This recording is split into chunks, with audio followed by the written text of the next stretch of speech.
오늘 복음은 지난 대림 3주일 마테오 복음과 같은 내용입니다.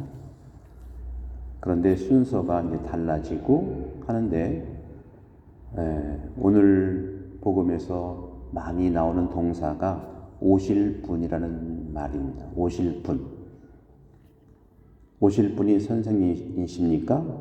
하고 요한은 자기 제자를 불러 예수님께 보내면서 말씀하죠. 물어보라고. 오실 분이 선생님입니까?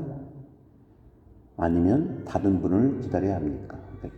오실 분과 기다린다는 것이 주로 이루고 있어요. 여러분들이 성경을 볼 때 세밀하게 읽으면 눈에 보이거든요. 우리도 사랑하는 마음으로 나를 바라보고 상대를 보면 자세히 보여요. 대충 보고 내 식대로 보니까 우리가 판단하고 못 보는 거죠. 그리고 자기가 보는 식으로 얘기하니까 진실과 진심이 달라지는 겁니다. 오실 분, 다른 분을 기다려야 합니까? 그러자 그대로 또 반복하는 루카복음은 다시 예수님께 가서 세례자연 제자들이 그대로 물어봐요. 오실 분이 선생님입니까? 2번씩이나 물어봅니다. 저희가 다른 분을 기다려야 합니까? 반복해서. 그러자 예수님께서는 자기가 행했던 일과 행할 일을 그대로 말로 표현해 주는 거예요. 자기 자신에 대해서 있는 그대로 표현한다는 것은 대단한 은총입니다. 내가 어떤 걸 하는지 안다는 것, 굉장히 중요한 일이죠. 예수님께서는 질병과 병고와 악령에 시달리는 많은 사람을 고쳐주시고 하면서 쭉 설명을 했죠. 예수님께서 그들에게 대답하셨습니다. 요한한테 가서 너희가 3가지 동사, 보고, 눈으로 봐야 되죠. 지난 주일에 말씀드렸어요. 시각의 식별, 제대로 봐야 됩니다. 보고, 그 다음에 듣는 것, 청각의 식별, 제대로 듣고, 그리고 전해라. 정확하고 적확한 표현. 그렇게 이것이 식별의 3가지 원리예요. 이런 부분에서 우리가 일상화를 수련을 한다면 나도 그렇고 상대방도 그렇고 하느님 안에서 그때 하나라는 것을 선물 받는 거예요. 시간은 중요하지만 시간을 많이 공유한다고 해서 알아지는 건 아닙니다. 그걸 전제로 하지만 중요한 그때그때의 수련이 정말로 필요합니다. 여러분들 아시잖아요. 여러분들 삶을 위해서 직장이라든가 공부 얼마나 수련을 했습니까? 인생도 역시 마찬가지거든요. 특히 신앙은 더욱더 안 보이기 때문에 더 그렇습니다. 그 부분에 오늘 십자가의 성요한이 그런 영성가, 고전의 영성가가 됐지만 영성가는 그런 훈련을 하신 분이에요. 가난한 어린 시절을 살았지만 깔멜 수도에 들어가서 아빌라 대드레사와 만나면서 개혁을 이루었던 것이죠. 개혁은 다른 게 아닙니다. 정확하게 보고 정확하게 듣고 정확하게 전달해서 표현하는 것. 우리 영혼의 영성신학의 고전이라는 그 책들을 좀 많이 썼지 않습니까? 그러면서 주님께서 말씀하시죠. 나에게 의심을 품지 않는 이는 행복하다. 이렇게 정확하게 보고 그리고 듣고 전했는데도 의심한다는 거. 요즘에 얼마나 페이크 뉴스가 많고 카더라 통신이 많습니까? 그런 말들이에요. 오히려 정확하게 얘기하고 듣고 하는 것은 식별을 해서 믿음을 줘야 되는데 대충 듣고 의심하는 거예요. 자기 식대로 생각하니까.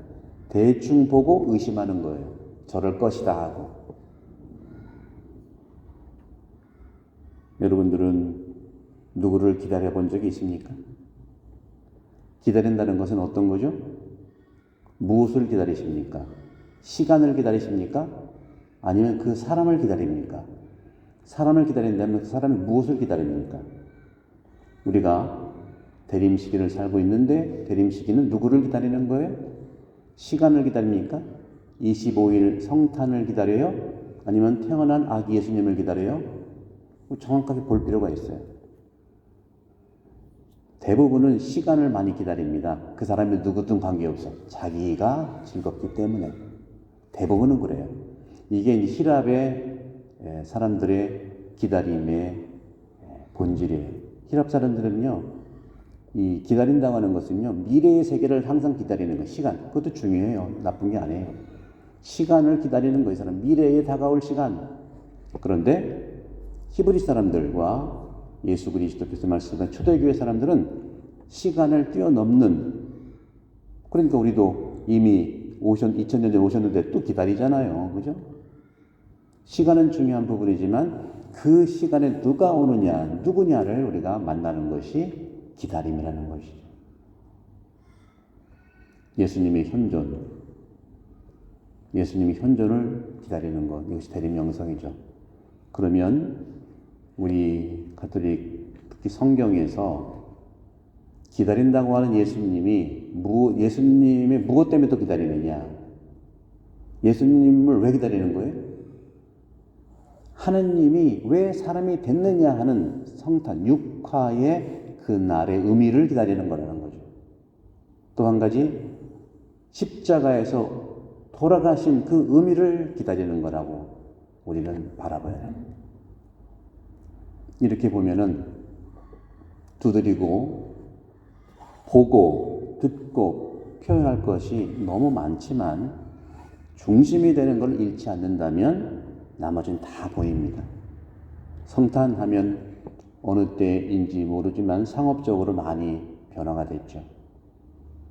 안타깝게도 12구 사태가 일어났을 때도 할로윈이라고 하는 정체 모르는 그런 축제에 우리 많은 젊은이들이 희생을 좀 당하지 않았습니까?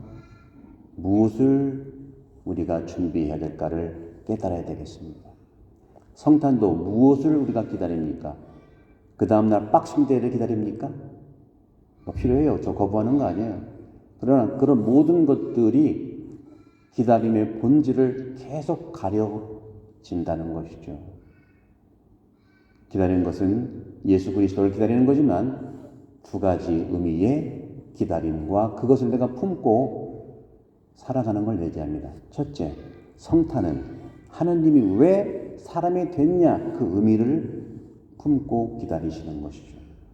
또 한 가지는 부활절 때 우리 사순 시기를 지내면서 예수님이 왜 우리를 위해서 죽어야만 하는지 그 의미를 우리는 기다려야 되지 않겠는가 하는 것이죠. 우리가 대림 영성, 기다림의 영성이라고 했고 오늘 주님께서 여러 가지 말씀하셨는데 우리도 누구를 기다려 본 적이 있잖아요. 저는 학교에서 살면서 기다리는 것을 많이 체험한 게 뭐냐면 오랫동안 몇십 년 동안 기다린 게 가장 기다리는 것 중에 중요한 게 방학이에요. 학교는 방학이 있잖아요. 방학. 그것도 한국은 두 개나 있어. 여름방학하고 겨울방학. 근데 겨울방학은 별로예요. 왜? 겨울방학은 또 뭐 성탄은 기쁘지만 그 성적도 내야 되고 학년 말도 해야 되고 그 다음에 그 회의가 굉장히 많아요. 회의가 뭐 심의회의, 뭐 부제품 회의, 사제품 회의, 경우도 부제품, 사제품 방학이 아니야. 일이 너무 많아. 여름방학을 너무 기다립니다. 여름방학은 온전히 7월부터 8월 한 달 반은 쓸 수 있는 시간이라. 그래서 제가 방학 때도 5년 전에 여기 손님으로 왔을 때도 그때 7월에 방학 때 온 거죠. 우리처럼 기다림에 목마른 사람들인데 그 기다림의 중심에 어떤 의미가 있는가? 예수의 탄생과 예수님의 십자가에 돌아가심과 부활이 있다는 거. 특히 이 대림절은 예수님이 왜 사람이 됐느냐 하는 그런 기다림의 영성으로 의심을 품지 않는 그 자체가 행복하다고 오늘 주님은 말씀하십니다.